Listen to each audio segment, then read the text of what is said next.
कोइंबतूरमधील सुलूर नावाच्या परिसरात भारतीपुरम नावाचे एक छोटं गाव आहे. या गावात अरुणगिरीनाथर स्ट्रीट नावाची एक व्यवस्थित मध्यमवर्गीय वस्ती आहे. या वस्तीमध्ये सुमारे 20 दिवसांपूर्वी एक दाम्पत्य येऊन राहायला लागलं. ते सामान्य मजुरीचं काम करणारे कामगार होते. त्यांची परिस्थिती इतकी कठीण होती की रोज काम केलं तरच त्यांना जेवण मिळू शकत होतं. आपलं मूळ गाव सोडून कुटुंबाच्या ओळखीच्या एका व्यक्तीने इथे काम मिळवून देण्याचं सांगितल्यामुळे आणि एका कॉन्ट्रॅक्टरकडून त्यांना काम मिळाल्यामुळे सुमारे 20 दिवसापूर्वीच हे दाम्पत्य इथे राहायला लागलं होतं. या दाम्पत्याबद्दल सांगायचं झालं तर नवरा काम करतो. तो सकाळी घरातून निघतो आणि संध्याकाळीच परत येतो. त्याची बायको गृहिणी आहे.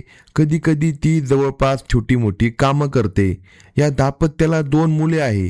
पहिलं मूल 10 वर्षाची मुलगी आहे आणि दुसरं मूल मुलगा आहे की मुलगी हे अजून स्पष्ट नाही.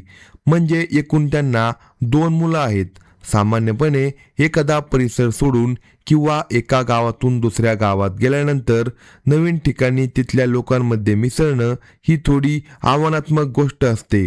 त्यातही त्या दाम्पत्याला त्या परिसरात येऊन फक्त 20 दिवस झाले असल्यामुळे त्या परिसरातील लोकांसोबत त्यांची फारशी ओळख झाली नव्हती. जवळच्या 1-2 घरामधील लोकांशीच त्यांची ओळख होती. पण त्याचवेळी ही महिला जेव्हा घरातील काम करत असायची आणि तिचा नवरा बाहेर कामाला गेल्यानंतर ती आपल्या दोन्ही मुलांना घराच्या दारातच खेळायला सोडायची. कधी ही दोन्ही मुले एकत्र खेळायची तर कधी जवळच्या घरातील इतर मुले सुद्धा त्यांच्यासोबत खेळायची. एकूणच हा परिसर खूप सुरक्षित होता. हे दाम्पत्य नवीन आलेलं असलं तरी अरे देवा, इथं राहणं खूप धोकादायक आहे अशी भावना त्यांना एकदाही झाली नाही. अशा परिस्थितीत 2 दिवसापूर्वी म्हणजे 21 मे 2026 रोजी ही महिला घरातील काम करत होती. तिची दोन्ही मुले बाहेर खेळत होती. तिचा नवरा कामावर गेला होता. तेव्हा ही महिला काय करते? आपल्या मोठ्या 10 वर्षाच्या मुलीला एका किराणा दुकानातून काहीतरी वस्तू आणायला सांगते आणि संध्याकाळी 5 वाजता तिला दुकानात पाठवते. अशा प्रकारे 5 वाजता दुकानात गेलेली मुलगी बराच वेळ झाला तरी घरी परत येत नाही. मुलीला दुकानात पाठवल्यानंतर ही महिला घरातील काम करत राहते. अचानक तिला आठवतं, अरे आपली मुलगी अजून घरी का आली नाही? म्हणून ती बाहेर येऊन पाहते, पण तरीही मुलगी घरी आलेली नसते. मग ती काही वेळ तिची वाट पाहते. त्यानंतर ती स्वतःच मुलीचा शोध घ्यायला सुरुवात करते. पण तिच्या मुलीचा कुठेही शोध लागत नाही. कामावर गेलेल्या तिच्या नवऱ्याला ही माहिती दिली जाते. तोही घरी येतो. त्यानंतर दोघेजण मिळून मुलीचा शोध घ्यायला सुरुवात करतात. ते जवळच्या घरातील लोकांना विचारतात, पण सगळ्यांचं उत्तर एकच असतं, आम्ही त्या 10 वर्षाच्या मुलीला पाहिलंच नाही. त्यामुळे घाबरलेले हे दाम्पत्य त्याच दिवशी संध्याकाळी रात्री 8:30 वाजता पोलिसांच्या आपत्कालीन क्रमांकावर फोन करतं. अशी घडलेली संपूर्ण घटना पोलिसांना सांगितलेली जाते. आमची मुलगी बेपत्ता झाली आहे असं सांगून ते तक्रार नोंदवतात. तक्रार दिल्यानंतर 2-3 पोलीस अधिकारी तिथे येतात. ते सुद्धा आजूबाजूच्या परिसरात चौकशी करतात. म्हणजे 8:30 वाजता तक्रार नोंदवली जाते. त्यानंतर 10 वाजता FIR नोंदवली जाते आणि पोलीस अधिकारी त्या मुलीचा शोध घ्यायला सुरुवात करतात. सामान्यपणे आपण सर्व मिसिंग केसच्या बाबतीत पाहिलं असेल, एखादं लहान मूल असो किंवा एखादी टीनेज मुलगी असो, सर्व पोलीस स्टेशनमध्ये एक गोष्ट सांगितली जाते, 24 तास वाट पहा, ती परत येईल. पण या केसच्या बाबतीत तसं होत नाही. पोलीस अधिकारी ही केस खूप गांभीर्याने घेतात. त्या मुलीला जिवंत शोधायचं या उद्देशाने रातोरात 5 स्पेशल इन्व्हेस्टिगेशन टीम तयार केल्या जातात आणि त्या पूर्ण रात्रभर मुलीचा शोध घ्यायला सुरुवात करतात. प्रत्येक टीमला वेगवेगळी जबाबदारी दिली जाते. काही टीम घराघरात जाऊन दरवाजे ठोठावून चौकशी करतात. काही टीम परिसरातील CCTV फुटेज तपासतात. तर काही जण त्या परिसरात एखादी अनोळखी व्यक्ती आली होती का याची चौकशी करतात. त्यानंतर त्या मुलीसोबत खेळणाऱ्या इतर मुलांची देखील चौकशी सुरू केली जाते. अशा प्रकारे त्याच 5ही स्पेशल इन्व्हेस्टिगेशन टीम आपापलं काम सुरू करतात. त्या परिसरातील CCTV कॅमेरे तपासणारी टीम जेव्हा फुटेज तपासायला सुरुवात करते तेव्हा त्या रस्त्यावर आणि आजूबाजूच्या परिसरात मिळून एकूण 250 ते 300 कॅमेरे असल्याचं त्यांच्या लक्षात येतं. त्या सर्व 300 कॅमेऱ्यामधील फुटेज ते गोळा करतात. मुलगी ज्या संध्याकाळी 5 वाजता बेपत्ता झाली त्या वेळेपासून या रस्त्यावरून किंवा या रस्त्यावर येण्याआधी जो कोणी आला असेल त्यांची सर्व कॅमेऱ्यामधील फुटेज तपासली जातात. खरंच 250 ते 300 कॅमेऱ्यामधील फुटेज तपासणं ही काही सोपी गोष्ट नाही. म्हणून पोलीस अधिकारी देखील रात्र दिवस न पाहता संपूर्ण फुटेज तपासत राहतात. दुसरी एक टीम संपूर्ण परिसर पिंजून काढून मुलीचा शोध घेत असते.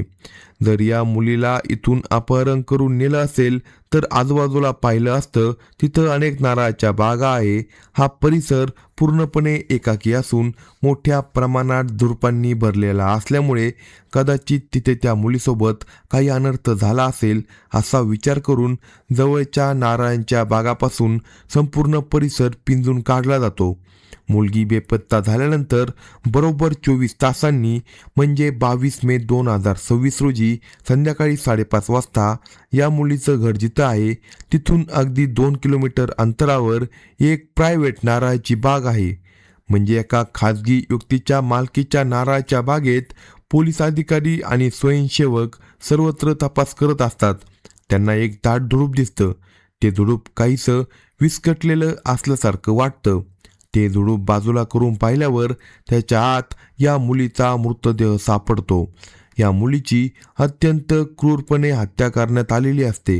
त्या मुलीचा मृतदेह पाहताच पोलीस अधिकाऱ्यांना स्पष्टपणे जाणवतं की खून करणाऱ्या व्यक्तीने त्या मुलीसोबत अत्यंत चुकीचं कृत्य केलं आहे. त्यानंतर त्या मुलीचा चेहरा देखील विद्रूप झालेला आहे. म्हणजे जवळपास पूर्णपणे त्याला विद्रूप करण्यात आलेला आहे. त्याशिवाय त्या मुलीचे कपडे फाटलेल्या अवस्थेत आहे. तिच्या शरीरावर सर्वत्र वेगवेगळ्या प्रकारच्या जखमा आहे. तिच्या शरीरावर बचाव करताना झालेल्या जखमा देखील होत्या. ही 10 वर्षाची मुलगी स्वतःचा जीव वाचवण्यासाठी संघर्ष करत होती. पण तरीही त्या नराधमाने न थांबता तिच्यावर अत्याचार केला होता आणि त्यानंतर तिची अत्यंत क्रूरपणे हत्या केली असल्याचे अनेक पुरावे स्पष्टपणे दिसून येते. त्यानंतर या मुलीचा मृत्यू नेमका कसा झाला तर तिचा गळा आवळून तिची हत्या करण्यात आली. हे सगळं सुरुवातीला पाहिल्यावर पोलीस अधिकाऱ्यांना समजतं. पोस्टमॉर्टम करताना सुद्धा सुरुवातीला हेच घडलं असावं असं डॉक्टर सांगतात. पण तरीही पोस्टमॉर्टम रिपोर्ट आणखी 1-2 दिवसात येणार असतो.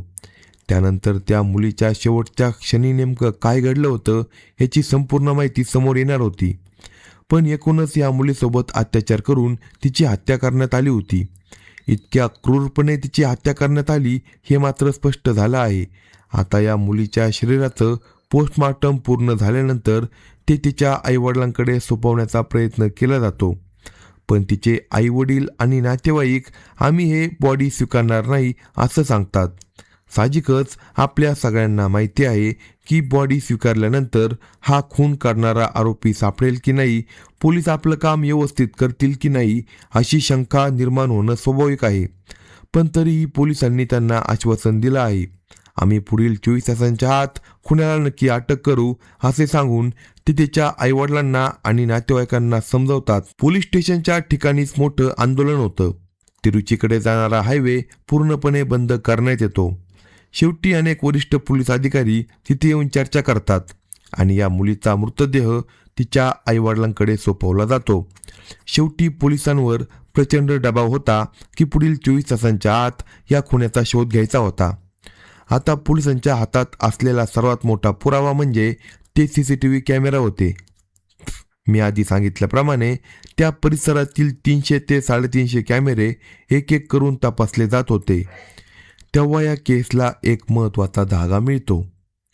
एका संशयास्पद व्यक्तीला मोटारसायकलवरून जाताना दिसतं. ज्या वेळेला मुलगी बेपत्ता झाली त्याच वेळेच्या आसपास त्या मोटारसायकलवर त्या व्यक्तीच्या मागे मुलगी बसलेली असावी असे दिसणारे दृश्य कॅमेऱ्यात रेकॉर्ड झाले होते. यावरून एक गोष्ट स्पष्ट होते की एक व्यक्ती या मुलीला मोटारसायकलवरून घेऊन गेला होता. तो त्या रस्त्यावरून येत असल्याची काही CCTV फुटेजमध्ये दिसत होते. मग तो त्या परिसरात आला असेल, इतर कोणत्या कॅमेऱ्यात त्याचे दृश्य रेकॉर्ड झाले असेल याचा शोध घेत अनेक कॅमेऱ्यांचे फुटेज तपासले जाते. तेव्हा एक गोष्ट स्पष्टपणे समोर येते. त्या व्यक्तीचा चेहरा किंवा मोटारसायकलचा नंबर स्पष्ट दिसत नसला तरी एक व्यक्ती त्या मुलीला मोटारसायकलवरून घेऊन गेला होता हे स्पष्ट होतं. पण हे दृश्य पाहिल्यावर एक गोष्ट जाणवते, तो त्या मुलीचं अपहरण करून घेऊन गेला असं दिसत नाही. उलट ती मुलगी स्वतःच्या इच्छेने त्याच्यासोबत गेल्यासारखं दिसत होतं. पण चेहरा स्पष्ट दिसत नसला किंवा नंबर प्लेट स्पष्ट दिसत नसली तरी प्रत्येक व्यक्तीची एक विशिष्ट देहबोली असते. मोटारसायकल चालवण्याची पद्धत, बसण्याची पद्धत, शरीर कोणत्या प्रकारे झुकलं, या सगळ्या गोष्टींवरून त्या व्यक्तीची ओळख पटू शकते. आणि हे दृश्य पाहताच तो कोण असावा याचा अंदाज परिसरातील लोकांना लगेच येऊ शकतो.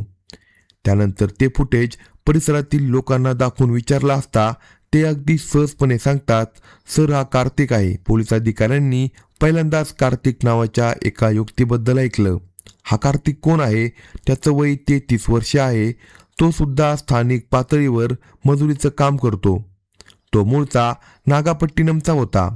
त्याच्या वडिलांचं नाव काशीनाथन आहे. कामाच्या शोधात तो नागापट्टिनममधून येथे आला होता. मग हा व्यक्ती या परिसरात राहत होता का हे तपासलं असता तसं नव्हतं. मग तो या परिसरात का येत होता?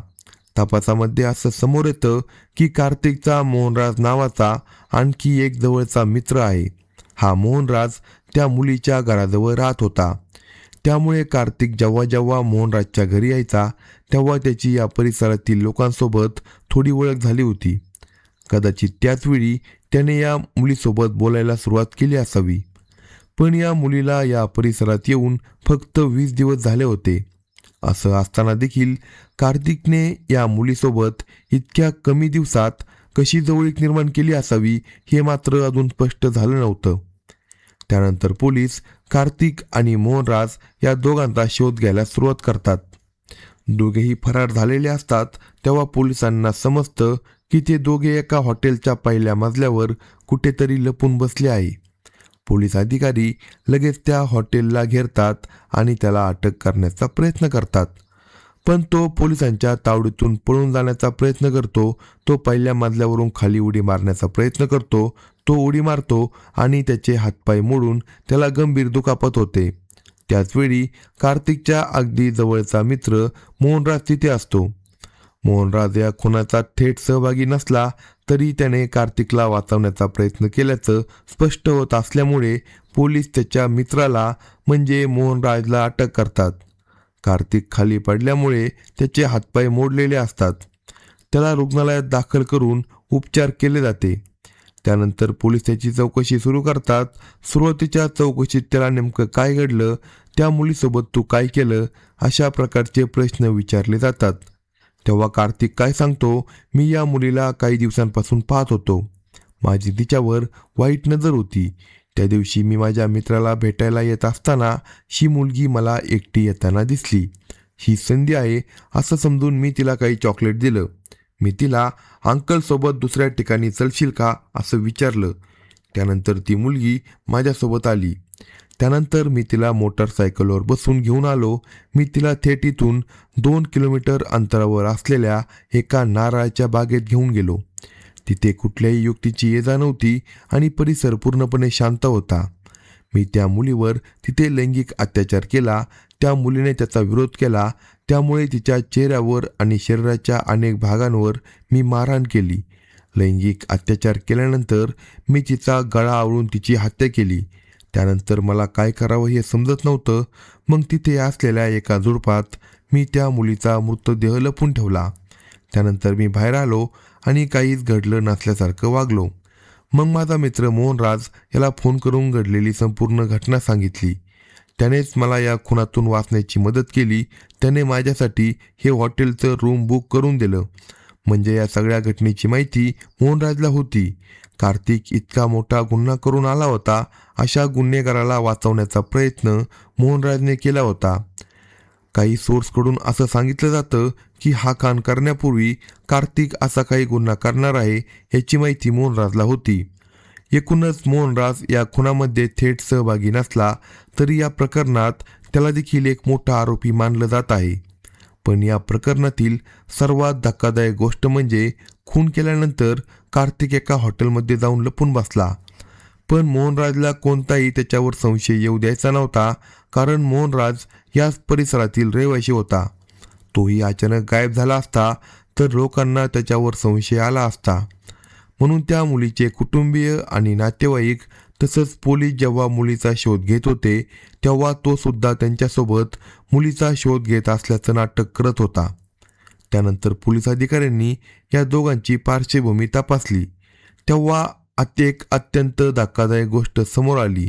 या दोघांच्याही पार्श्वभूमीवर आत्तापर्यंत कोणत्याही प्रकारचा गुन्हेगारी इतिहास नव्हता. त्यांच्यावर कोणताही गुन्हा दाखल नव्हता. कायद्याशी त्यांचा आत्तापर्यंत कोणताही संबंध आला नव्हता. ते दोघे पूर्णपणे नॉर्मल व्यक्ती म्हणून जीवन जगत होते.